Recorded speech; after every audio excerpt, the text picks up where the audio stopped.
ഉപ്പുതറയിൽ പച്ചയേലയ്ക്ക മോഷണം വ്യാപകമാകുന്നു. ശരം ചെത്തിയും കായ് അടർത്തിയെടുത്തുമാണ് മോഷണം നടത്തുന്നത്. കർഷകർ പോലീസിൽ പരാതിപ്പെട്ടിട്ടും പ്രതികളെപ്പറ്റി ഒരു സൂചന പോലും ലഭിച്ചിട്ടില്ല.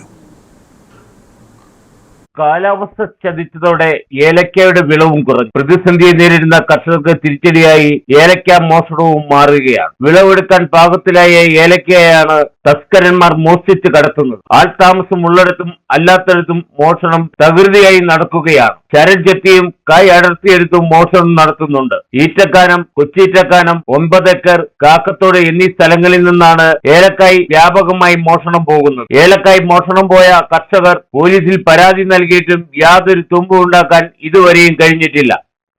പഞ്ചായത്തില് ഈറ്റക്കാനം, കൊച്ചീറ്റക്കാനം, 9 ഏക്കർ, കാക്കത്തോട് തുടങ്ങിയ മേഖലകളിൽ കഴിഞ്ഞ കുറേ ദിവസങ്ങളായിട്ട് ഏലത്തോട്ടത്തിൽ നിന്ന് പച്ച ഏലക്ക മോഷണം പോകുന്നത് ഒരു സ്ഥിരം പതിവായി മാറിയിരിക്കുകയാണ്. ഇത് 1-2 സ്ഥലത്ത് ഏലത്തിൻ്റെ ശരത്തോടുകൂടി ചെത്തി എടുത്ത് ചാക്കിലാക്കി കൊണ്ടുപോകുന്ന ഒരവസ്ഥയും, എന്നാൽ ചില പറമ്പുകളിൽ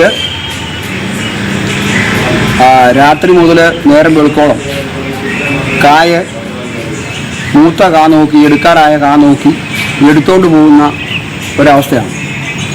നിരവധി കർഷകർ ഇത് സംബന്ധിച്ച് ഉപ്പുതറ പോലീസ് സ്റ്റേഷനിൽ ബന്ധപ്പെട്ട പോലീസ് ഉദ്യോഗസ്ഥർക്ക് പരാതിയും കൊടുത്തിട്ടുണ്ട്. അവരിതിൻ്റെ അന്വേഷണം കാര്യങ്ങളൊക്കെ നടന്നു വരികയാണ്.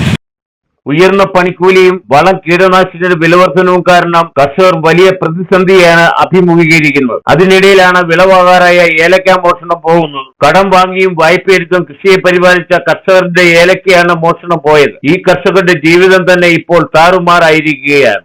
അടിയന്തരമായി ഏലക്ക മോഷ്ടാക്കളെ കണ്ടെത്തി നിയമ നടപടികൾ സ്വീകരിക്കണമെന്നാണ് ഏലക്ക മോഷണം പോയ കർഷകരുടെയും വ്യാപാരികളുടെയും ആവശ്യം. Idukki vision news, Upputhara.